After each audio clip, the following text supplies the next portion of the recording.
ladies, I'm Marie from Humblebee and Me, and today's DIY is a really lovely, very crunchy and just all around awesome creamy oat and shea face mask. So this is a bit of a riff on the creamy French green clay face mask I shared earlier this year. The general gist of it is it's a hefty dose of clay with some added colloidal oatmeal and some urea, which I love, in a creamy base. Our creamy base is mostly safflower oil and shea butter, thickened up with a bit of slippy glidey cetyl alcohol, and then I've included some Polysorbate 80, which means this self-emulsifies with water. This means that when you want to use it, you take a dollop of the mask, which is all lovely and creamy, into your palm, and work it up with a bit of water before spreading it on your face and letting it dry. I really like doing this in the bath for some reason, works really, really well. Once the mask has dried, that emulsifier means it rinses off really, really easily as well, which is also great. Because of the high oil content in this product, it's great for sensitive skin. Unlike a clay mask that is mostly just clay and water, it really doesn't dry out that much.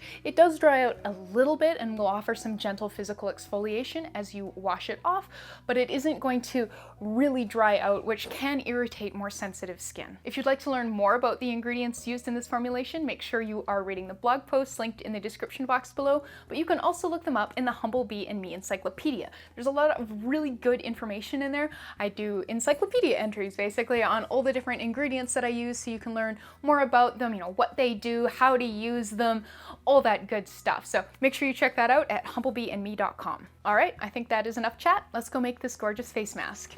We'll begin by combining the ingredients for the oil phase in a small heat-resistant glass measuring cup. So you'll need 6.5 grams safflower oil, 3.75 grams unrefined shea butter, 2 grams Polysorbate 80, and 1.5 grams cetyl alcohol.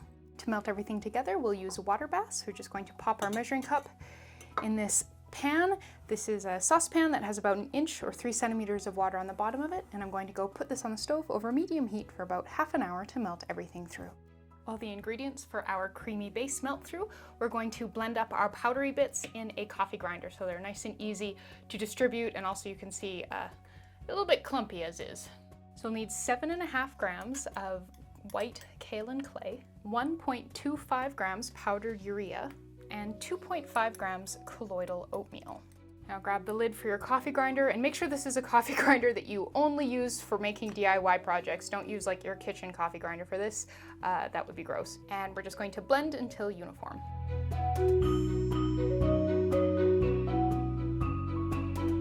"30 seconds of blending should be more than enough, as long as you can't hear anything big and hard in there rattling around. So now I'm gonna whack this with the back of a spoon to knock the powder off the lid. And then we'll just set this aside until we need it. Once everything has melted through, you can remove your pan from the heat and then remove your measuring cup from the water bath. Give that a bit of a stir, and now we're going to add our ground up powdered ingredients. So since we let the coffee grinder sit for a while, the powdery bits have settled down so they're not kind of floating around. You want to make sure you let everything settle down so that it's not floating around like crazy, and then you inhale it. Just gonna add everything to our oily base. And now we will stir to combine.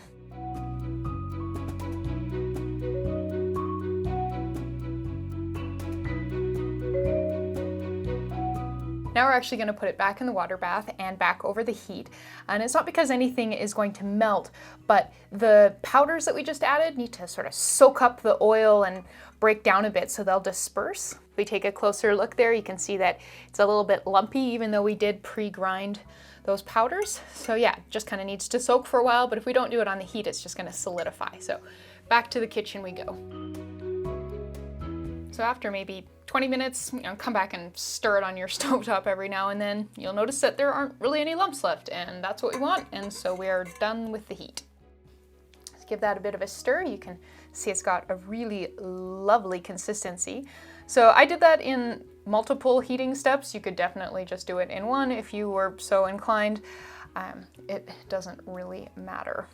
So we're almost ready to package. I'm going to use this cute little 1 ounce paperboard container. It seems well suited to the project. This is from Humblebee, and this was a gift.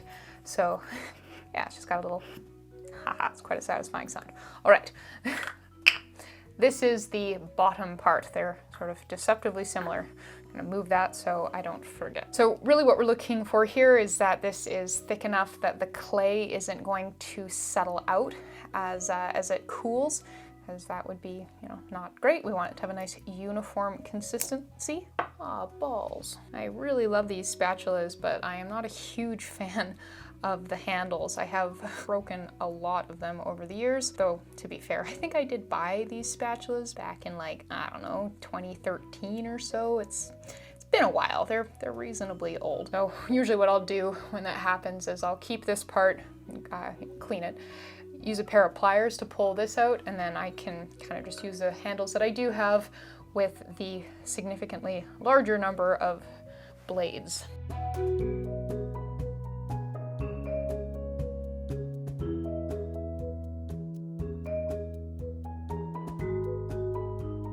Now all that's left to do is to leave it to set up. With these paperboard containers, you do want to be extra careful not to like drip any product down the side of them, because, you know, oil plus craft paper will sort of leave oil stains, and, you know, we don't want that. For a bit of a use demo and a sort of showing off of the texture, I've got another batch here that I made as part of the development process, and this one is identical to the one that we just made, just, you know, a smaller batch size. So you can see it is creamy, but, you know, reasonably stiff, so even in relatively warm weather it shouldn't completely liquefy, though it will melt if you know, like leave this in your car in the summer. But we can take some of the mask here, and so you can massage this into your face as is, and if you decide to do that, I would recommend misting your skin with a bit of hydrosol or something to moisten it and sort of activate it, or if you want, you can blend it up with a little bit of water in between your palms, and then massage this sort of creamy substance into your face and leave it to dry for, you know, 15 minutes or so before rinsing it off. And then once you start rinsing it off, well, you can see that it really gets very milky thanks to the emulsifier in there, but it does rinse off really nicely. And this can double as a cleansing balm if you want it to. And there you go. So we just made a really lovely creamy oat and shea face mask. Thank you so much for watching. Please subscribe, and please remember to read the partner blog post linked in the description box below. You'll find a lot more information there, including information on substitutions, scaling, shelf life, where to buy ingredients, and a whole lot more. So thank you so much, and I'll see you next time.